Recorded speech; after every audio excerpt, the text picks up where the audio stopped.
Estamos llegando a un fin de año distinto. Uno puede definirlo de esta forma, hasta deberíamos decir en algún plano un fin de año convulsionado, fundamentalmente en materia económica, en materia de cotizaciones, qué está pasando con el dólar. Vemos que esta semana se ha recalentado, pero también va a empezar a tener mucha preponderancia lo que se resolvió durante los últimos días y que va a impactar el año que viene, como por ejemplo los impuestos. ¿Qué pasa con el impuesto a los bienes personales? ¿Qué pasa con el nuevo impuesto a la herencia, que en la provincia de Buenos Aires ya se sabe va a tener justamente incidencia? ¿Qué sucede con ese consenso fiscal que el presidente Alberto Fernández convocó a los gobernadores y que dicen a partir de ahí abre justamente la puerta a que haya nuevos gravámenes? Para conocer más en profundidad este tema, para saber más al respecto, ya saludo al abogado tributarista Emilio Sarmiento. Emilio, muy buenas tardes, ¿cómo estás? Buenas tardes, ¿cómo andas, Matías?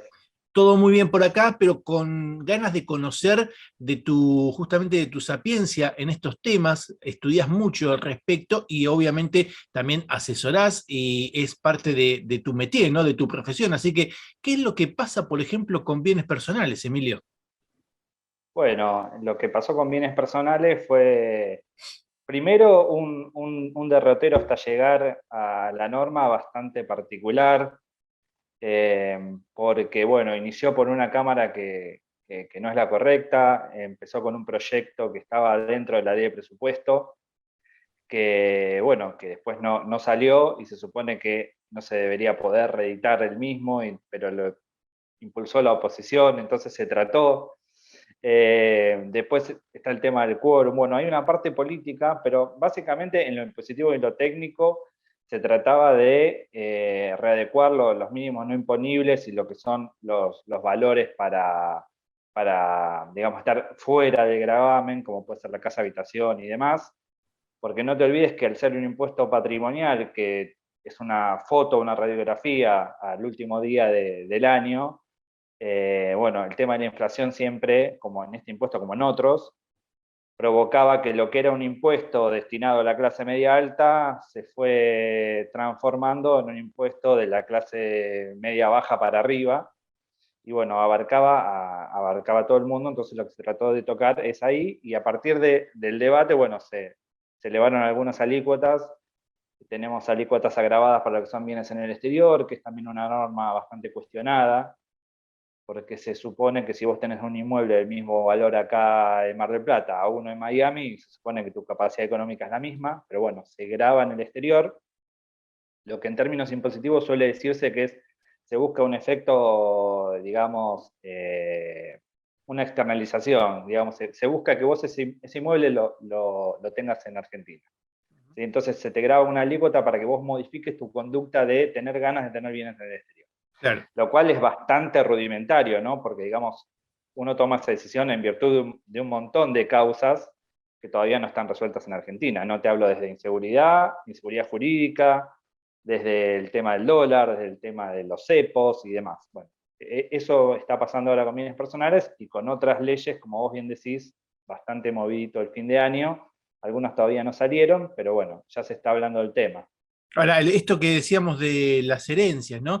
Porque ahí la otra vez conversando con una persona que me consultaba y uno, porque no es un asesor especializado en eso, se guarda justamente sus pensamientos, pero la persona decía, casi que te diría con mucha certeza, decía, si por determinada herencia que me van a grabar, yo antes ya pagué el impuesto a las ganancias. Si en algún momento estuve pagando también el impuesto a los bienes personales. Y si incluso ahora cuando voy a heredar o a ceder, no solamente tengo que pagar un impuesto a la herencia supuestamente, sino que también se paga lo que sería el traspaso de dominio de una persona a otra, digamos, que es lo que habitualmente sucede con las sucesiones, valga la redundancia, cuando falta un titular de un dominio, ¿no? ¿Cómo es esto? O sea, ¿tantas veces se Sí, graba lo mismo? lo que decimos nosotros, los tributaristas, es que ya no quedan terrenos baldíos, ¿no? Desde el punto de vista tributario. Quiero decir, como decís vos bien, se graba cuando ganás el dinero, de pronto cuando invertís o cuando compras algo, se graba con bienes personales, y también cuando tenés la mala suerte de fallecer, o bien cuando querés hacer esa transmisión gratuita, ya sea a tus hijos o a la persona que vos quieras, también se vuelve a grabar. Por eso se podría hablar de que hay una superposición. No te olvides que en provincia de Buenos Aires viene funcionando hace bastante. Ujú. Nosotros lo resumimos con la ITGB, pero es Impuesto a Transmisión Gratuita de Bienes, lo cual no solo graba sucesiones, sino que graba cualquier acto de disposición a título gratuito. Y bueno, y tiene dos socios bastante fuertes que son los jueces, porque no liberan ningún tipo de inscripción en temas sucesorios sin haber declarado este impuesto y pagado. Y por el otro lado los escribanos, ¿no? Que también tienen una responsabilidad, entonces cualquier acto que implique una escritura, también el escribano retiene este impuesto. Hay que hacer para mí una gran división entre lo que es una sucesión, digamos, amites-stato, cuando vos falleces y vienen tus hijos a heredarte, a lo que es una sucesión testamentaria, ¿no? ¿Por qué te digo esto? Porque se ha dado caso, yo he tenido varios donde se hereda por testamento y la verdad que la persona que recibe ese bien no tiene la misma capacidad que la persona que falleció, el causante, digamos. Entonces, Claro. se dieron casos donde de pronto un campo o un inmueble de grandes dimensiones se testaba, por ejemplo, a la última persona que te cuidó, a tu mucama, a tu sobrina, lo que sea, y la verdad que se daba la situación de que no lo podía recibir porque no podía pagar el impuesto a transmisión gratuita de bienes. Entonces, o tenía que rechazar la herencia o tenía que buscar forma de pagar ese impuesto para poder después efectivizar la sucesión. Sí, por Lo que izquierda están, terminaba siendo, en definitiva. cuando esto también es medio una presunción, no siempre es así, ¿no? Pero cuando a vos te hereda tu hijo, se supone que medianamente mantenés la misma capacidad económica familiar, por lo menos, que tu papá. No siempre se da, pero es más normal ahí poder pagarlo y recibirlo. Lo que se está hablando de ahora es, digamos, lo que se propuso es que se nacionalice, ¿no? O sea, que Ujú. las provincias que no lo tienen, lo tengan. Y tienen, como siempre, yo digo, en materia impositiva, Provincia de Buenos Aires siempre va un paso adelante porque está casi todo planteado en Provincia de Buenos Aires, la verdad es así. Tienen el ejemplo de Provincia de Buenos Aires, donde va a pasar, a mi criterio, lo mismo que con bienes personales. O sea, si se hace una buena ley, va a abarcar sucesiones de poder adquisitivo alto, pero con el tiempo va a ir bajando hasta llegar a gravar a cualquier persona, básicamente, ¿no? Tiene límites como casa habitación, tiene límites como de acuerdo a si te heredan tus hijos o te heredan tus colaterales, etcétera, ¿no? En Provincia de Buenos Aires está bien planteada, pero con el paso del tiempo empieza a jugar la inflación y entonces de pronto quedan grabados para abajo, en la escala social, digamos, para abajo y terminamos pagando casi todos. Eso es lo que se está hablando. Claro, ahora, en ese supuesto, digamos, ¿no? Evidentemente también se va a generar una situación de deuda porque no todo el mundo va a poder pagar aunque tenga el bien. Sí, sí, tal cual. Vos tenés que generarte los recursos para pagar porque si no, no te liberan el bien. Podría llegar a tener la suerte de que te heredan dinero en efectivo o dólares y bueno, ahí por ahí es un poco más sencillo, pero tampoco es tan fácil salir a liquidar un inmueble. Ponele que vos tengas la decisión de venderlo por tracto abreviado, eso es cuando se vende directamente, digamos, del causante al adquirente. Pero, digamos, tampoco es tan fácil hoy día realizar un bien, digamos, no es Ujú. tan sencillo. Entonces, en definitiva, te afecta tus ahorros o tenés que vender algo propio para poder sufragar este impuesto y después recién recibir los bienes, ¿no? Emilio, te cierro con esto. Estamos parados en el final de este año 2021. Hemos hablado de lo que se ha aprobado en los últimos días en el Congreso y demás, pero hay algo que no pasó por el Congreso, pero que fue un acto casi político, que fue el consenso fiscal. Sí.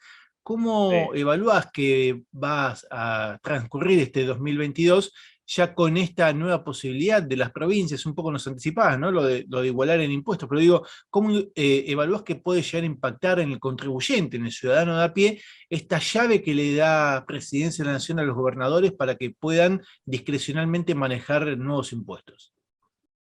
Bueno, como ha pasado con los anteriores, hay que hacer una gran división entre lo que es lo político, que por ahí uno puede llegar a celebrar que haya una norma o un conjunto de normas que haya sido la comunión de voluntad de los gobernadores. Eso creo que a nivel democrático es bueno.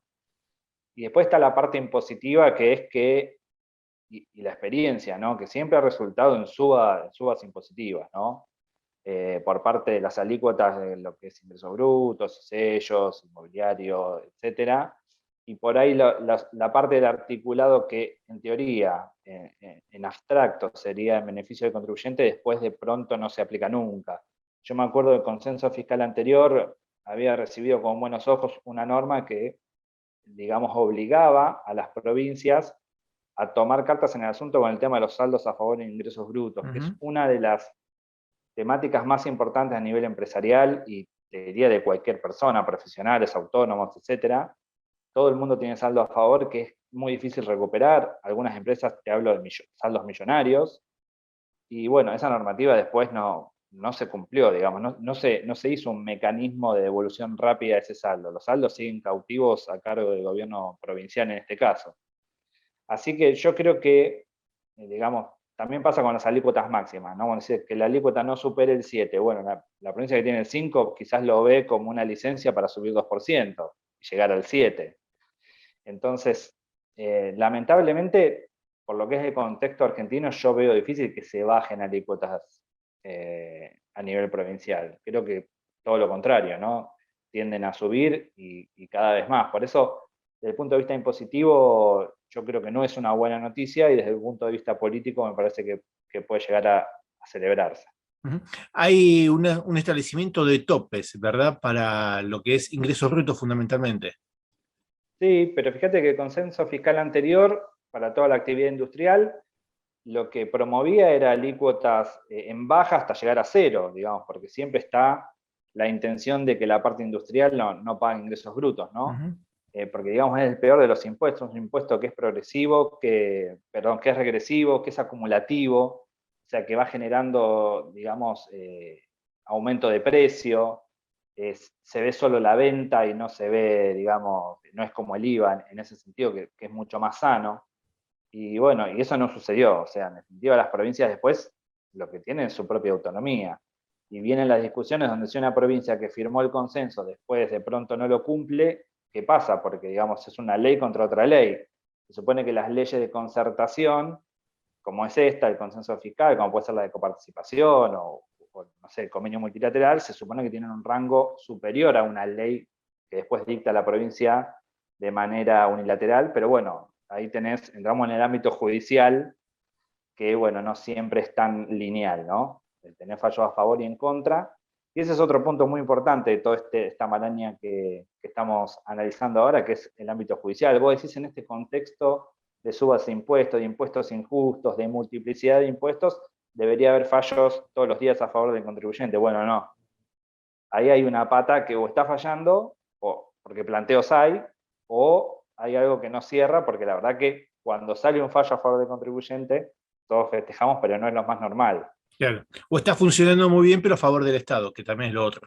Quizás sí. Bueno, en algunos casos, no sé, por ejemplo, tenés a nivel provincial que yo, por lo menos en Mar del Plata, sé que funciona bien, pero bueno, la crítica es que cobran del mismo Estado, obviamente, los jueces, porque, digamos, se paga con los impuestos, así que también a la hora de decir este punto es delicado, pero bueno, sabemos que es un tema complicado también a nivel nacional, ¿no? Doctor Sarmiento, muchísimas gracias y un excelente 2022. Bueno, igualmente para vos, Matías, gracias.